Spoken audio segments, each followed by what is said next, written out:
Hello beautiful people, welcome to Neha world. So రీసెంట్గా నేను toy videos అయితే పెడుతున్నాను కదా. సో వీడికి ఆ, మొన్న ఎక్స్రేలోనే ఏం తెలిసిందంటే వీడికి అబ్డామెన్లోనే ప్రాబ్లం అనేది క్రియేట్ అయింది. సో అది వచ్చేసి వాటర్ అయితే లీక్ అవుతుంది. సో దాని గురించి అనేసి 5 days వీడికి ట్రీట్మెంట్ అనేది కంపల్సరీ అనమాట. ఇంజెక్షన్స్ అవి ఉన్నాయి వీడికి.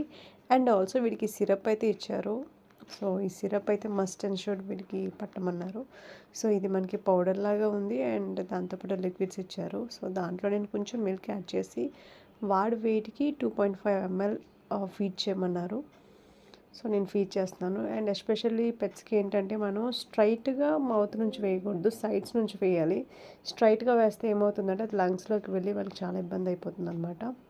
సో అయితే టాయ్ బాబు అయితే బాగానే కోఆపరేట్ చేస్తున్నాడు. ఈ 5 days కంపల్సరీగా మేమైతే తీసుకొని వెళ్తాము వాడికి ఇంజెక్షన్స్కి. సో వీడు మళ్ళీ నార్మల్ అయిపోవాలి మనం ప్రేయర్ చేద్దాము. సో మళ్ళీ యాక్టివ్ అయిపోతాడు మన టాయ్ బాబు.